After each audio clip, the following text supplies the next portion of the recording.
So the first thing you need to do is get ready, willing, and able. Okay. And so I have this kind of ABCD, client grading system for them.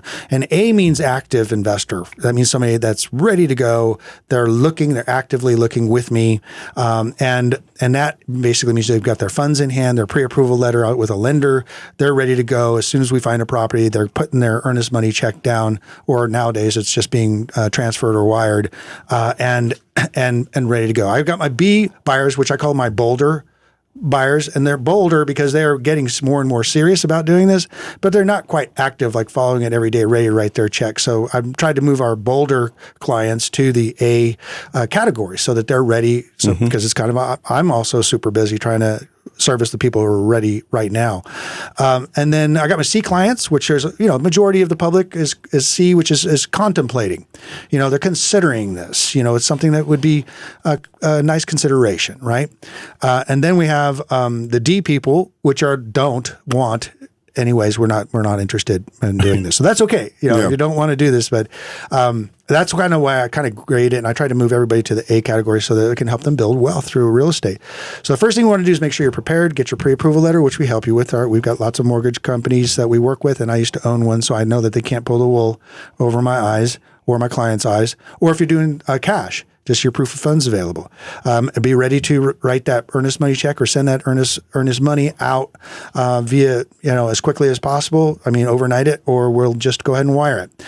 We also are ready when the builder opens up a new section of homes. You should be there at that moment, and that's why we're out there every day. As soon as they open up a new section, there's an opportunity to buy.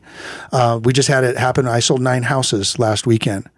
But just before that, we were trying to buy in another community, and some other group came in and bought 8 houses. So, So anyways,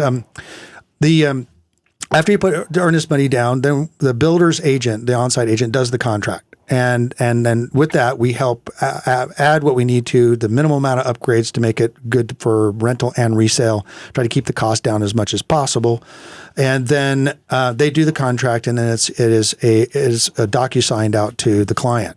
The next thing that would happen is that you're going to sign that contract. And then we're also going to help you with the upgrades. So there's a certain amount of upgrades you want to do. And then there's the decorating session where we actually put the different color schemes, and we make that really easy. And I handle that for our clients. Our team handles that. We know what to put in the houses, and we work directly, because if someone wants to get involved in their decorating from California or from New York, that's fine. We'll do it through Zoom or whatever. But for the most part, most of my clients just go, Ken, you've been doing this a long time, and I've decorated hundreds of houses. Just do what's right. So that makes it easier on everybody. And at the same time you're doing your contract, you're going to go ahead and get your loan approval done. And I have an 8-minute podcast we did a while ago about the builder's lender as opposed to an outside lender. And so if anybody's interested in knowing how that all works, it's basically the builder's lender may get some incentives for getting for being the builder's preferred lender, but there's outside lenders that can beat that quote oftentimes. It just depends which builder you're going with. All right. So the only 2 things you really have to do is get ready to write the check when you find the right house and apply for your loan. We handle everything else. So, and then we do all of the walkthroughs during construction. Our team does the walkthroughs. In other words, there might be a pre-drywall walk where we walk and look at where the cables are and everything like that. We handle that for you. Obviously, we're not going to fly in for that. We also handle the final walkthroughs, which is, making sure everything's tagged up so that the cosmetics get done so that's 100% perfect at closing.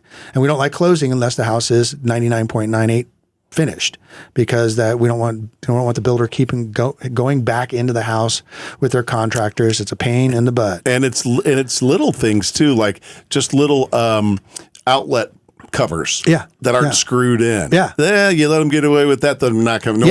We couldn't get towel bars back. Right. Towel bars, they didn't put the towel bars in, and we're like, and what, you're going to take work off, or have people with masks on coming in and putting your towel bars in. It's better to get the house finished.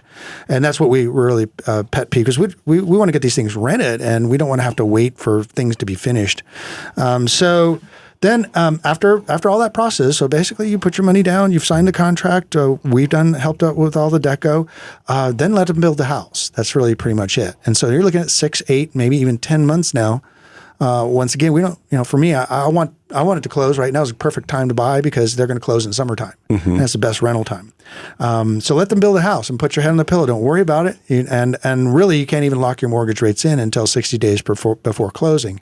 And that's a whole nother story why our market's blowing up is rates right now are about 3.375 plus minus for a investor loan. They're in the 2s, obviously, for the owner occupieds.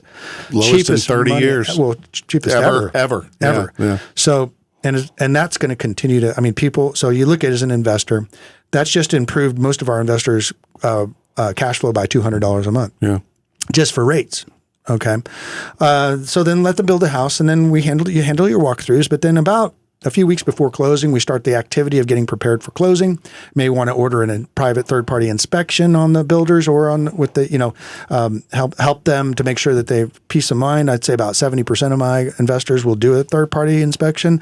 The other quarter are not worried about it. So, but we handle that and make sure that that's done because that's needed before the final walkthrough. We also get you set up with the management agreement, whether with our company or one of our preferred management companies, so that we can get the pre-leasing started. So we can get the leasing activity going ahead of time. And this happened really, really, really good in one of our submarkets where we were getting people a month or 2 ahead of time pre-leasing these properties. We had a lady who was coming to take a job as a teacher. She knew where she was going. She knew when she was going to be there, but it wasn't going to be for a month or 2. But we had the properties. We do what's kind of like a domino effect.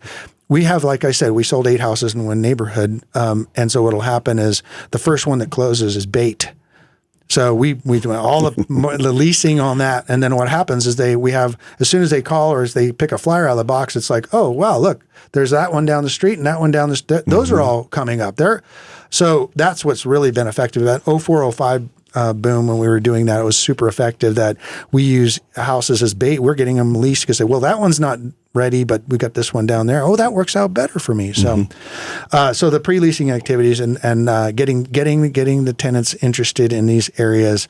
Then it gets time we got everything ready for closing. You get your funds lined up. You're going to wire it most likely, or when we talked about wiring, be careful with that. A lot of fraud going on that. Yeah.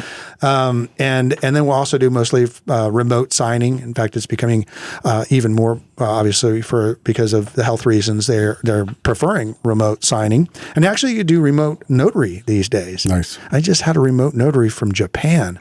That was really? Yeah. I was like, yeah, they were closed. The world's getting smaller, Ken. Yeah, I know. It really is. Remote zooming. Yeah. A Zoom close, right? So.